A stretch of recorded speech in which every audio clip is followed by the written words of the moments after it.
Neste vídeo, nós vamos tratar de diagramas de energia, que nada mais são do que gráficos da energia potencial em função da posição. Nós sabemos que, dada uma energia potencial, nós podemos obter a força através do negativo de sua derivada espacial, e aqui estamos lidando apenas com problemas unidimensionais. Quando uma partícula se desloca em uma direção por meio de uma força conservativa, ou seja, uma força a qual está associada uma energia potencial, nós podemos obter várias características do movimento através do gráfico de U de x. Para exemplificar isso, vamos começar com a força restauradora de uma mola. Temos que, nesse caso, F é dado por menos K, que multiplica a elongação da mola a partir da sua posição de equilíbrio. A energia potencial associada a esta força, nós já vimos que é 1 sobre 2kx². Então, se esta for a única força atuante sobre o corpo, a energia total será dada pela energia cinética mais a sua energia potencial. E ela será uma constante e independente da posição. Vamos representar juntas as energias potencial e total para o nosso sistema. A nossa energia potencial é uma parábola com a concavidade voltada para cima. Seu valor mínimo se encontra na origem, então nós temos algo desse tipo. Uma figura simétrica em torno do nosso eixo U. E vamos aqui representar a sua energia total E, que, como falei, é constante. Este é um diagrama de energia. Nós temos que a distância vertical para um dado ponto entre a curva U de x e a reta E vai nos fornecer a energia cinética. Essa daqui, evidentemente, é a energia potencial. Os pontos em que a curva U de x se encontra com a reta da energia, que eu chamarei a coordenada x de A, a figura é simétrica, então aqui nós temos menos A, a energia cinética se anula. O corpo fica com velocidade zero.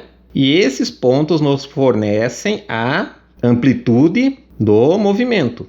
Na física clássica, que é essa que nós estamos nos atendo neste curso, a partícula não consegue ir para regiões do espaço em que sua energia mecânica total é menor do que sua energia potencial. Então, os pontos de amplitude do movimento marcam os limites do movimento do corpo. Nós vemos que a energia cinética, neste caso, possui valor máximo na origem, pois aqui a energia potencial é nula.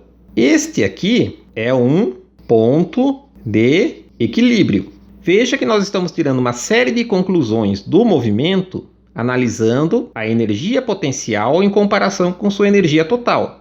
E mesmo para um caso extremamente simples, como da força restauradora associada a uma mola, nós temos várias características gerais. Primeiro, os pontos em que a curva da energia potencial se encontra com a curva da energia total marcam as amplitudes do movimento. E os pontos de mínimo da energia potencial são pontos de equilíbrio.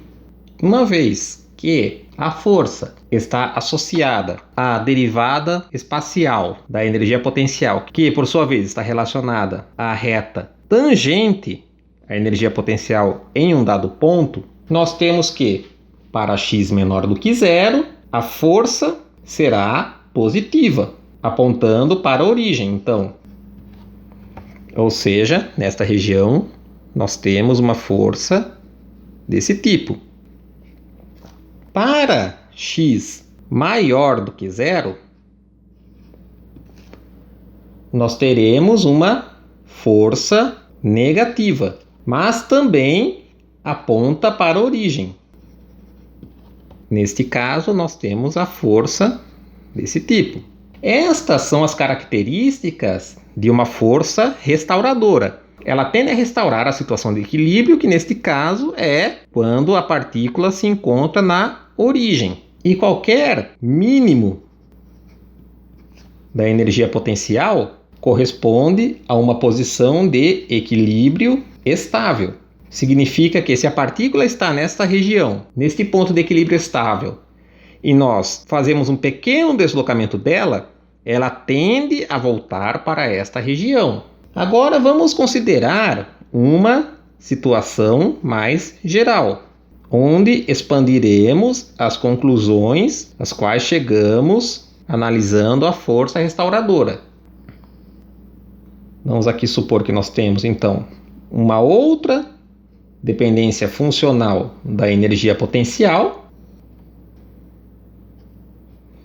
que eu vou supor desse tipo.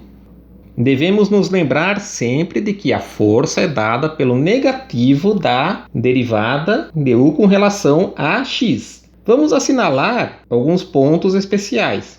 Os pontos que eu assinalei aqui constituem ou pontos de mínimo ou de máximo. Nós vemos que x1 e x3 são mínimos da energia potencial, enquanto que x2 e x4 são pontos de máximo. Vamos representar aqui o eixo que indica a direção positiva para o nosso sistema. Como a força é dada pelo negativo da derivada da energia potencial, vamos analisar esta derivada. Nós estamos aqui em uma região em que a derivada é menor do que zero. Por outro lado, nesta região, a nossa derivada é maior do que zero. Aqui, de novo, temos uma região com a derivada menor do que zero. Aqui nós temos derivada maior do que zero. E, de novo, derivada menor do que zero. Como sabemos do cálculo, o sinal da derivada muda nos pontos de máximo ou de mínimo. Isto significa que, nesta região, a nossa força será positiva. Aqui a nossa força será negativa. Temos, de novo, força positiva, força negativa e força positiva. Vamos representar a orientação da força em cada região. Esta será a nossa força aqui. Por outro lado, aqui nós temos a força apontando no sentido oposto. Força positiva, força negativa e força positiva vetorial com relação à nossa orientação x. Veja que, se a partícula está neste ponto, ou neste que são os pontos de mínimo, se eu movê-la nessa direção ou nesta, a força sobre ela será tal que tenderá a levá-la de novo no ponto em que ela se encontrava. Então, nos pontos de mínimo, nós temos equilíbrio estável. Pequenos deslocamentos, a força atua de tal forma a levá-la de novo no ponto inicial. Porém, nos pontos de máximo, se ela está aqui ou aqui, se eu faço um pequeno deslocamento, a força tende a afastar a partícula ainda mais desta posição, em ambos os lados. Logo, os pontos de máximo são pontos de equilíbrio instável. Se afastarmos um pouco a partícula desses pontos, a força atuará de forma a afastá-la ainda mais. Veja que o sentido da força não é determinado pelo sinal da energia potencial, mas pelo sinal da derivada da energia potencial, pois é ela que entra na definição da força. E os pontos em que a energia da partícula coincide com a energia potencial, que forneciam, neste caso do oscilador harmônico, a amplitude do movimento, são chamados de pontos de inversão. Neste ponto aqui, E neste, por exemplo, a partícula não tem energia para ir além, então a partícula inverte momentaneamente o sentido do movimento. É a mesma coisa acontecendo aqui. Então vejam quantas características nós podemos retirar do movimento a partir do gráfico de sua energia potencial, que nós chamamos de diagramas de energia.